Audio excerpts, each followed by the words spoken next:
Hello friends, welcome back to tasty food with Vidya channel. இன்றைக்கி நம்ம சேனலில் வாழைக்காய் ஃப்ரை ரொம்ப டேஸ்டியாக எப்படி பண்ணுறதுன்னு பார்க்க போகிறோம். இந்த வாழைக்காய் ஃப்ரை சாம்பார் சாதம், பருப்பு சாதம், தயிர் சாதம், ரச சாதம், மற்ற வெரைட்டி ரைஸ் எல்லாத்துக்குமே சூப்பரான காம்போவாக இருக்கும். இதே மெத்தடில் வாழைக்காய் ஃப்ரை ட்ரை பண்ணி உங்கள் குழந்தைங்களுக்கு கொடுத்து விட்டு பாருங்கள். கொஞ்சம் கூட மிச்சமே இல்லாமல் நல்லா என்ஜாய் பண்ணி சாப்பிடுவாங்க. இந்த வாழைக்காய் ஃப்ரை எப்படி பண்ணுறதுன்னு பார்க்குறதுக்கு முன்னாடி நம்ம சேனல் டேஸ்டி ஃபுட் வித் வித்யா சேனலை சப்ஸ்கிரைப் பண்ணாதவங்க சப்ஸ்கிரைப் பண்ணிவிட்டு பக்கத்தில் இருக்க பெல் ஐக்கானை கிளிக் பண்ணிக்கோங்க.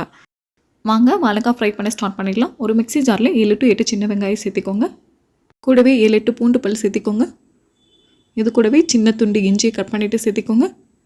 1/2 டீஸ்பூன் சோம்பு, 1/2 டீஸ்பூன் ஜீரகம், 1/2 டீஸ்பூன் மிளகு, கூடவே கொஞ்சமாக கறிவேப்பிலை இலைகள் ஃப்ரெஷ்ஷாக சேர்த்திக்கோங்க. கொஞ்சமாக கொத்தமல்லி இலைகள் சேர்த்திக்கோங்க.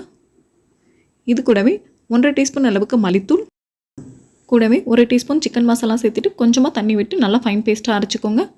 நீங்கள் சிக்கன் மசாலாவுக்கு பதிலாக மட்டன் மசாலா கூட சேர்த்திக்கலாம். இப்போ ஸ்டவ் ஆன் பண்ணிவிட்டு ஒரு பேன் அடுப்பில் வச்சுட்டு 1 டேபிள் ஸ்பூன் அளவுக்கு எண்ணெய் சேர்த்திக்கோங்க. எண்ணெய் நல்லா சூடானதும் வாழைக்காயை இந்த மாதிரி க்யூப் ஷேப்பில் கட் பண்ணி வச்சுருக்கேன், இதை சேர்த்திக்கலாம்.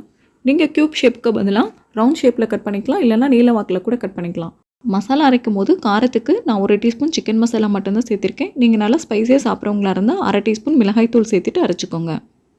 எல்லா வாழைக்காயும் சேர்த்துட்டு எண்ணெயிலே 2 நிமிஷம் நல்லா வதக்கி விட்டுக்கோங்க. இது கூடவே 1/2 டீஸ்பூன் உப்பு சேர்த்துட்டு வாழைக்காய் முக்கால்வாசி வேகிற அளவுக்கு நல்லா வதக்கி விட்டுக்கோங்க. இதுக்கு ஒரு 3 to 4 நிமிஷம் தான் எடுத்துக்கிறோம். வாழைக்காய் ஃபுல்லாக குக் ஆகிற அளவுக்கு ஃப்ரை பண்ணிடக்கூடாது. முக்கால்வாசி வேகிற அளவுக்கு ஃப்ரை பண்ணால் கரெக்டாக இருக்கும்.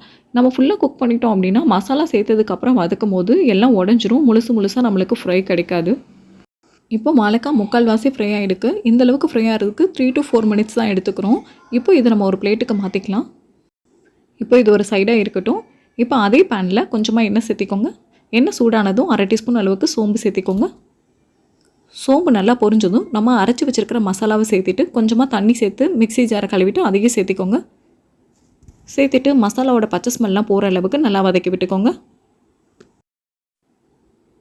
இப்போ 2 நிமிஷம் ஆகிடுச்சு. மசாலாவோட பச்சை ஸ்மெல்லாம் போயிடுச்சு.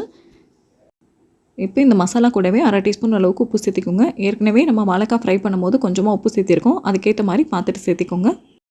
இந்த மசாலா ஓடிக்கே நம்ம ஃப்ரை பண்ணி வச்சுருக்கிற வாழைக்காயை சேர்த்துட்டு வாழைக்காயோட எல்லா பக்கமும் மசாலா படுற மாதிரி நல்லா மிக்ஸ் பண்ணி விட்டுக்கோங்க. இப்போ மசாலாவோட வாழைக்காய் சேர்த்துனதுக்கப்புறம் ஸ்டவ்வை கம்ப்ளீட்டாக மீடியம் ஃப்ளேமில் வச்சு வதக்கி விட்டுக்கோங்க.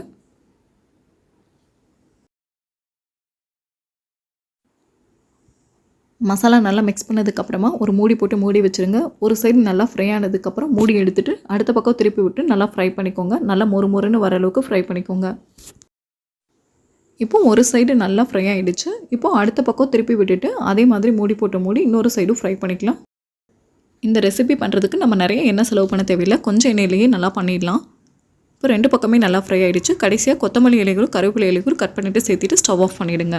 அவ்வளோதாங்க, ரொம்ப டேஸ்டியான வாழைக்காய் ஃப்ரை ரெடி ஆகிடுச்சு. வழக்கமாக வாழைக்காய் பொரியல் பண்ணுறதை விட இந்த மாதிரி ஒரு வாட்டி உங்கள் வீட்டில் ட்ரை பண்ணி பாருங்கள். அப்புறம் எப்போ வாழைக்காய் வாங்கினாலும் இதே மெத்தட் தான் ட்ரை பண்ணுவீங்க.